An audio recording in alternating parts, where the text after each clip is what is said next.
La pluie s'abattait sur le trottoir froide. Céleste Vaughn se tenait sur le seuil de la maison qu'elle occupait depuis 22 ans, un sac de sport en bandoulière.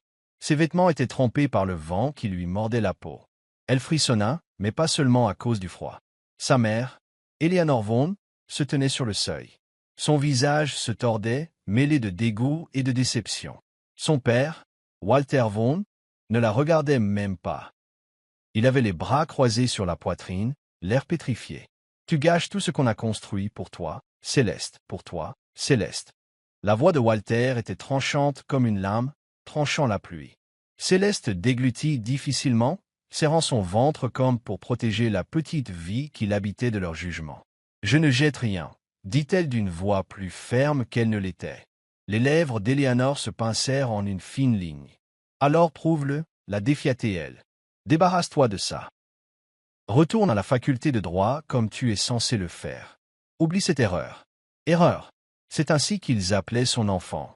Ces mêmes parents qui la promenaient à chaque événement du country club, qui prêchaient les valeurs familiales comme s'ils les respectaient. La gorge de Céleste se serra, cherchant sur le visage le moindre signe d'amour, de compréhension. Il n'y en avait pas. Walter expira brusquement. « Alors, tu ne nous laisses pas le choix. Tu ne ruineras pas notre réputation, Céleste. Tu ne nous entraîneras pas dans la ruine avec tes décisions égoïstes. » Eleanor s'avança et plaça quelque chose dans la paume de Céleste. Elle baissa les yeux. « Check. 5000 $. Prends ça, » dit sa mère d'une voix hachée. « Recommence ailleurs. Mais ne reviens pas. N'appelez pas. N'écrivez pas. Pour nous, Céleste Vaughn n'existe plus. » Céleste sentit son souffle quitter ses poumons. Transaction. C'était tout ce qu'elle représentait pour eux. Un problème à régler et à laisser tomber. Lentement, elle laissa le chèque lui échapper des doigts, le regardant s'envoler vers le sol détrempé. « Tu le regretteras, » murmura Eleanor. Les doigts de Céleste se recroquevillèrent sur ses flancs, le froid lui mordant la peau. Elle regarda sa mère droit dans les yeux. « Pas de mère, » dit-elle d'une voix d'acier. « Tu le feras. » Et là, la porte s'est refermée. C'était il y a 8 ans. 8 ans que Céleste s'en est allée avec rien d'autre qu'un sac de sport et une vie qui grandissait en elle. 8 ans qu'elle s'est reconstruite à partir de rien, sans aide, sans filet de sécurité. Ils avaient parié sur son échec. À son retour, brisée et suppliante, ils avaient tort. Assise dans son modeste appartement, Céleste fixait le billet de loterie froissé dans ses mains tremblantes. Les chiffres sur l'écran de son téléphone correspondaient parfaitement. 60 millions de $. Son pouls bourdonnait à ses oreilles. À côté d'elle, sa meilleure amie, Lena Carter, se pencha, les yeux écarquillés. « Batan, chuchota Lena. Dis-moi que c'est vrai. » Céleste hocha la tête, le souffle court. « C'est réel. » Un sourire malicieux se dessina lentement sur le visage de Lena. « Tes parents vont perdre la tête. » Céleste laissa échapper un rire tremblant, mais quelque chose de plus profond brûlait en elle. Pas seulement la satisfaction, pas seulement la justice. La vengeance. Elle avait passé des années à survivre, à jongler entre ses études de droit, sa vie de mère célibataire et une douzaine d'emplois à temps partiel. Elle avait pleuré jusqu'à s'endormir plus de nuits qu'elle ne pouvait en compter. Mais maintenant, elle avait le pouvoir de leur faire regretter chaque seconde passée à faire comme si elle n'existait pas. Et juste à ce moment-là, son téléphone vibra. Un numéro inconnu. Elle savait déjà qui c'était. Prenant une lente inspiration, elle répondit. Le chéri de Céleste. La voix d'Eleanor, dégoulinante de chaleur forcée, emplissait ses oreilles. « Oh chéri, on a vu les nouvelles. Tu nous as tellement manqué. 8 ans de silence. 8 ans d'invisibilité. » Soudain, elle réapparut. Céleste se pencha en arrière, un lent sourire aux lèvres. « As-tu » demanda-t-elle doucement. « Ou as-tu simplement raté mon compte en banque ?»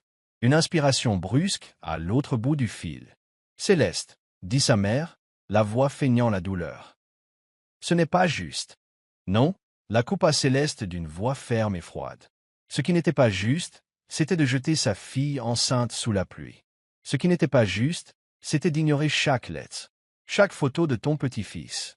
Ce qui était injuste, c'était de prétendre que j'étais mort jusqu'à ce que ça te convienne. Silence. Puis un rire nerveux. Ton père et moi. On a change, chérie. On a fait une erreur. On veut just arranger les choses.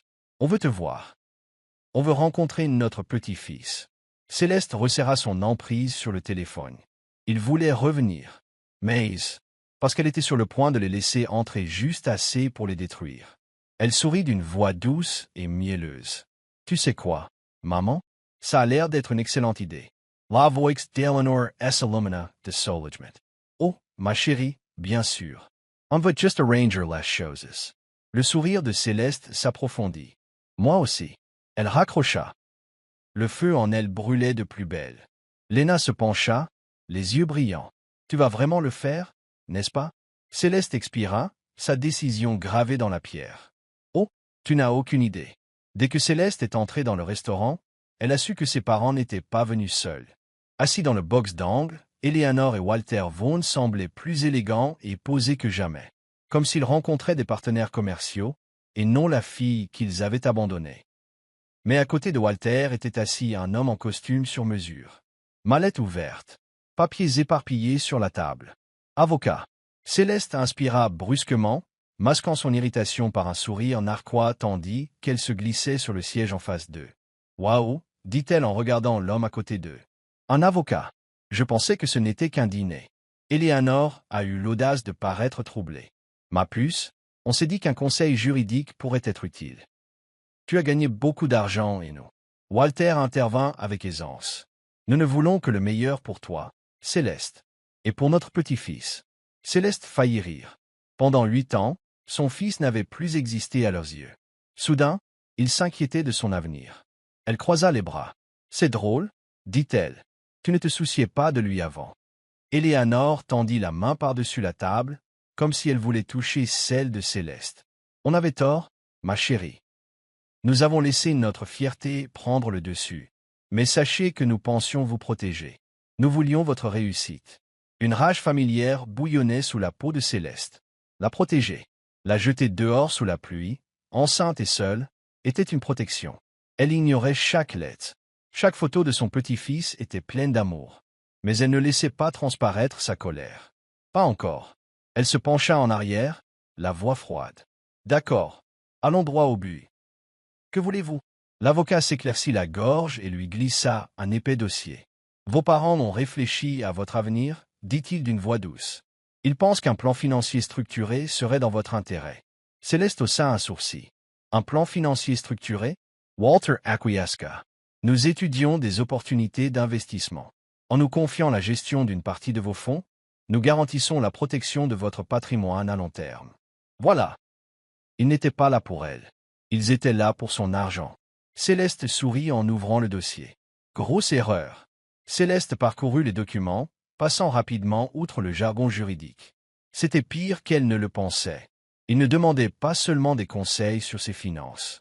Il demandait un contrôle total. Les documents décrivaient une structure financière qui leur donnerait le pouvoir d'allouer ces fonds comme bon leur semblait.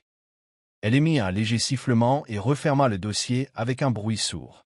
Elle émit un léger sifflement et referma le dossier avec un bruit sourd. « Waouh !» dit-elle en faisant glisser les documents sur la table. « Tu as vraiment réfléchi. » L'expression d'Eleanor restait douce. Sa voix tremblait juste assez pour paraître sincère. « Chérie, on essaie juste de t'aider. Tu es jeune et gérer autant d'argent peut être écrasant. » Céleste la regarda dans les yeux, l'estomac noué. Sa mère n'était pas seulement manipulatrice, elle excellait dans ce domaine. Si Céleste était restée cette jeune fille de 22 ans, effrayée et désespérée, elle l'aurait peut-être cru. Elle les aurait peut-être laissés revenir. Mais elle n'était plus cette fille. Elle sourit. « Merci, mais non merci. » Le masque glissa. L'homme de Walter s'asserra. Les lèvres d'Eleanor se pincèrent. L'avocat hésita, attendant des instructions. Finalement, Eleanor réessaya. « Céleste, s'il te plaît. Nous ne voulons pas nous battre. Nous voulons juste faire à nouveau partie de ta vie. » Céleste pencha la tête. « C'est pour ça que tu as fait appel à un avocat ?»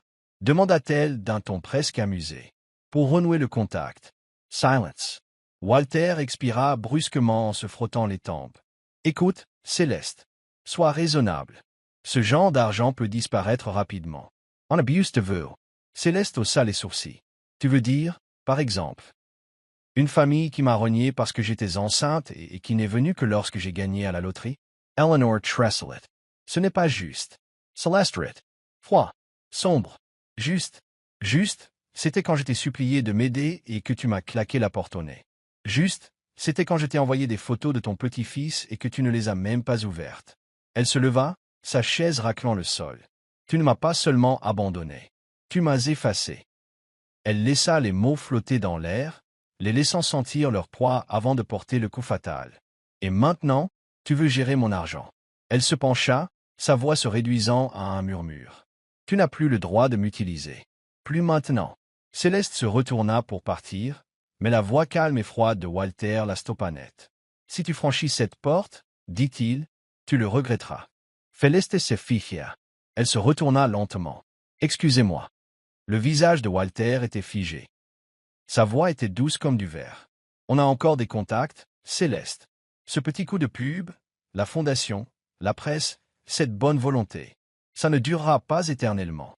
Si tu refuses de coopérer, il y aura des conséquences. Une vague de froid la submergea. Il ne cherchait pas seulement à la culpabiliser. Il la menaçait. Eleanor semblait paniquer. Chérie, il ne le pense pas. Oh, il le pense vraiment, interrompit Céleste. Son pouls battait fort, mais elle refusait de leur laisser entrevoir la moindre trace de peur. Au lieu de cela, elle sourit. Mais j'ai une nouvelle pour toi, papa. Elle se pencha en avant, sa voix dangereusement douce. Je ne suis pas facilement effrayée. Puis elle se retourna et sortit. Son cœur battait fort tandis qu'elle pénétrait dans l'air frais de la nuit. Son téléphone a vibré. Un SMS de Lina. On a un problème. Appelle-moi tout de suite. Céleste gluttait difficilement. Parce que quelque chose lui disait que ce n'était que le début. La voix de Lina était sèche dès que Céleste répondit. Chill. Tout doit se rentrer. Tout de suite. L'estomac de Céleste s'acérera. Que s'était-il passé? Lina hésita. Rien que cela suffisait à dire à Céleste que c'était grave. Ce sont tes parents, dit finalement Lina. Ils ne cherchent pas seulement à te prendre ton argent. Ils cherchent à te ruiner. Céleste serra plus fort le téléphone. Comment? Lina expira. J'ai reçu un appel d'un ami travaillant dans un cabinet d'avocats. Ton père tire les ficelles. Ils répandent des rumeurs, celles. Ils disent que tu gères tes finances de manière imprudente. Que tu es inapte à gérer ce genre d'argent. Ils veulent obtenir une ordonnance du tribunal pour prendre le contrôle de tes biens. Céleste en eut le souffle coupé. Ils essaient de me faire passer pour incompétent. Ways marmonna Lina. Et ils ont des relations. Juges, investisseurs, médias. S'ils défendaient ce droit, ils pourraient vraiment le faire croire. Céleste sentit la chaleur lui monter à la poitrine. Après l'avoir abandonnée. Après avoir fait comme si elle n'existait pas. Il voulait lui prendre tout ce qu'elle avait construit. Aucune chance. Elle ravala sa colère. Tinkle. Gardez une longueur d'avance. D'accord, dit-elle finalement. Laissez-les essayer. Lina hésita. Ce n'est pas un jeu. Je sais, dit Céleste.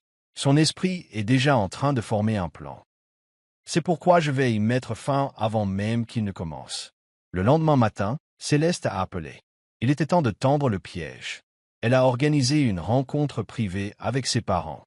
Juste tous les trois. Pas d'avocat. Pas d'interférence extérieure. Elle savait qu'ils accepteraient. Ils pensaient l'avoir coincé. Ils n'en avaient aucune idée. La rencontre a eu lieu dans un élégant immeuble de bureaux du centre-ville. Un lieu neutre. Assez public pour éviter toute scène. Assez privé pour ce qu'elle avait prévu. Quand Céleste arriva, ils étaient déjà là. Assis à une table en verre poli. Walter et Eleanor semblaient aussi calmes que d'habitude. Puissance. En contrôle. C'était leur plus grande faiblesse. Céleste était assise en face d'eux, calme. Posée. Alors, dit-elle en joignant les mains sur la table. Que veux-tu vraiment? Walter croisa les mains. Son ton était doux. On en a déjà parlé, Céleste. Nous voulons vous guider. Assurez votre avenir. Céleste haussa un sourcil. En prenant le contrôle de mon argent. Il soupira comme s'il parlait à un enfant. En le gérant sagement. Eleanor résonna doucement. Et chérie, pense à Walter. Tu ne veux pas qu'il ait la meilleure vie possible? L'estomac de Céleste s'énoua. Ils étaient bons. Mais elle était meilleure. Elle se pencha en avant, à voix basse. Dis-moi la vérité. Si je n'avais pas cet argent, serais-tu là maintenant? Silence. Le sourire d'Eleanor s'estompa. L'espace d'une seconde, Walter serra les dents. C'était la seule réponse dont elle avait besoin. Céleste se rassit, laissant l'instant s'étirer. Puis elle sourit. D'accord. Tu as gagné. Leurs têtes se relevèrent brusquement. La surprise traversa leur visage. Quoi? Demanda prudemment Walter. Céleste expira, feignant l'épuisement. Tu as raison. Gérer une telle somme est écrasant. Et je ne veux pas prendre de décisions imprudentes. Elle fouilla dans son sac et en sortit un dossier. Ceci, dit-elle en le faisant glisser sur la table, est un accord financier. Si vous vous mêlez de mes finances, je veux que tout soit officiel. Une transparence totale. Surveillance juridique. Walter ouvrit le dossier. Son visage pâlit, car ce qu'il a vu n'était pas un accord financier. C'était un document juridiquement contraignant. Un document qui détaillait comment ils avaient tenté de la manipuler pour qu'elle cède le contrôle de ses biens sous de faux prétextes. C'était explicite. Ça va. Et le meilleur, c'est que c'était enregistré. Éléanore retint son souffle. Qu'est-ce que c'est? Céleste tapota son téléphone. C'est un contrat. Un contrat qui décrit précisément comment tu comptes prendre mon argent. Son regard était glacial. Chaque conversation, chaque message, tout est documenté. Les poings de Walter se serrèrent. Pour la première fois de sa vie, il n'avait plus aucun contrôle. Et Céleste n'en avait pas fini. Le silence s'étendit sur la table polie. Céleste regarda Walter Vaughn, l'homme qui avait autrefois exercé tant d'influence sur sa vie, réaliser qu'il avait perdu. Ses doigts se recroquevillèrent sur les bords du dossier, les jointures blanches de tension. Eleanor Vaughn, toujours aussi actrice, fixait le document avec de grands yeux indéchiffrables. Céleste pouvait presque entendre les rouages tourner dans leur tête. Calculant, cherchant désespérément une issue. Eleanor fut la première à se reprendre. Sa voix tremblait juste assez pour paraître sincère. « Céleste, ma chérie, murmura-t-elle. Tu ne comprends pas. On essayait juste. » Céleste leva la main et l'interrompit avec un petit sourire. « Ne le fais pas. Signez, tout simplement. » Eleanor hésita, jetant un coup d'œil à Walter. Il ne bougea pas. Sa mâchoire était si serrée que Céleste aurait pu jurer entendre ses dents grincer. Finalement, Eleanor prit le stylo. Sa main tremblait tandis qu'elle signait la renonciation à leur dernier contrôle. Walter tremblait de fureur, mais il savait qu'il n'avait pas le choix. Il saisit le stylo et griffonna son nom d'un trait sec et furieux. Céleste reprit les papiers et les rangea soigneusement dans son sac. Puis elle se leva. « C'est fini. » Le souffle d'Eleanor s'accéléra. « Céleste, s'il te plaît, on peut arranger ça. »« Non. » Céleste se tourna vers la porte. « Éloigne-toi. Ne recommence plus jamais. » La voix de Walter la suivit, basse et menaçante. « Tu crois que c'est fini ?» Elle marqua une pause, inclinant légèrement la tête en arrière. « Je ne pense pas, papa, » dit-elle en souriant. « Je sais. » Puis elle sortit. Alors que les portes de l'ascenseur se refermaient derrière elle, Céleste expira, le cœur battant. C'était fini. Du moins, c'est ce qu'elle pensait. Céleste eut à peine le temps de respirer que son téléphone vibra. « On SMS de Lena. On a un problème. » Encore une fois. L'estomac de Céleste se tordit. « Ou maintenant ?» Elle appela immédiatement. La voix de Lena était sèche. « Téléphone, ton père vient de faire un geste. » Un gros coup. Céleste ferma les yeux et inspira profondément. « Qu'a-t-il fait ?» Lena hésita. Rien que ça disait à Céleste que c'était mal. Il réclamait des faveurs. Il tirait des ficelles. Médias, investisseurs et même certains avocats de renom. Il déforme l'affaire. Céleste resserra son emprise sur le téléphone. Bien sûr qu'il l'était. Il dit aux gens que tu as tout inventé, continua Lena. Que tu as manipulé les enregistrements, que tu es, tiens, financièrement instable depuis des années. Il essaie de te dépeindre comme quelqu'un d'imprudent. Quelqu'un qui ne sait pas gérer l'argent. Céleste laissa échapper un rire sans humour. Bien sûr. Il essayait de renverser la situation. Il contacte la presse, a-t-elle demandé. Lena soupira. Et ce n'est pas tout. Il essaie à nouveau d'obtenir une ordonnance du tribunal. S'il convainc suffisamment de gens que tu es instable, il pourrait prendre le contrôle légal de mon argent. Céleste termina d'une voix froide. Lena hésita. Ouais. Céleste expira lentement, refoulant la fureur qui bouillonnait en elle. C'est donc comme ça qu'il voulait jouer. Un sourire narquois. Bien, murmura-t-elle. Jouons. Céleste s'attendait à ce que ses parents ripostent. Ce qu'elle n'avait pas prévu, c'était la rapidité avec laquelle il réagirait. Le temps qu'elle arrive à son bureau, le siège de sa fondation. La nouvelle s'était déjà répandue. Articles, rumeurs, murmures. Les réseaux sociaux étaient en feu. Walter et Eleanor Vaughn avaient passé des décennies à soigner leur image impeccable. Une famille respectable. Une famille aisée. Intouchable. Maintenant, ils essayaient de la dépeindre comme la méchante. Céleste prit une grande inspiration, debout devant la fenêtre de son bureau. Regarde la ville d'Enote. Il se croit intouchable, murmura-t-elle. Lena, assise en face du bureau, hocha la tête d'un air sombre. Il faut faire vite, Céleste se retourna, l'air calme et mesuré. On n'est pas obligé d'aller vite. Il faut juste agir intelligemment. Lena fronça les sourcils. À quoi penses-tu? Sourit Céleste. Il est temps de les laisser s'autodétruire. Seal. Sainte les a invités. Elle a contacté tous les grands investisseurs, toutes les figures juridiques influentes et tous les journalistes éminents avec lesquels ses parents avaient fait affaire. Et puis, elle a organisé un événement exclusif. Un événement auquel ils ne pourraient pas résister. Une réunion d'affaires privée. Elle leur présenterait des investisseurs potentiels pour un projet financier familial. Ils ont mordu à l'hameçon. Walter et Eleanor sont arrivés avec style. Vêtus de costumes de créateurs, leur faux sourire bien ancré. Ils se serraient la main et charmaient la salle. Ils pensaient encore gagner. Ils n'avaient aucune idée de ce qui les attendait. Céleste se tenait au premier rang, micro à la main. Un sourire chaleureux et posé. « Mesdames et messieurs, dit-elle, merci d'être ici ce soir. Comme beaucoup d'entre vous le savent, mes parents et moi avons discuté de l'avenir et de la meilleure façon de gérer les ressources que nous avons eu la chance d'acquérir. » Walter hocha la tête en signe d'approbation. Eleanor sourit. Céleste lui rendit son sourire. Mais avant d'aller plus loin, poursuivit-elle. Je crois en la transparence totale. La salle se tut. Céleste sortit sa tablette. D'une simple pression, le projecteur derrière elle s'alluma. Et puis, la pièce devint silencieuse. Sur l'écran, un enregistrement vidéo était diffusé. Conversation privée. La voix de Walter. 8 ans d'attente. Nous ne laisserons pas passer cette opportunité. Une fois que nous aurons pris le contrôle des comptes, nous pourrons rediriger l'argent correctement. Elle ne le verra jamais venir. Le cri de surprise qui parcourut la salle fut assourdissant. Eleanor Pallet.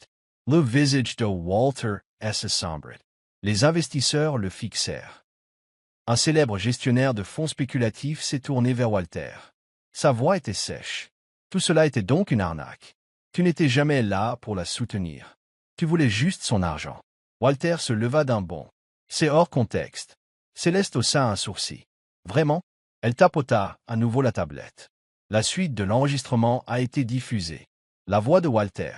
Une fois que nous aurons pris le contrôle des comptes, Elisa, nous pourrons passer à l'action. Elle est trop naïve pour nous arrêter. La salle s'est effondrée. Certains l'ont chuchoté, sous le choc. Certains sont sortis en trombe. D'autres ont regardé avec un dégoût flagrant. Leur réputation était irréprochable.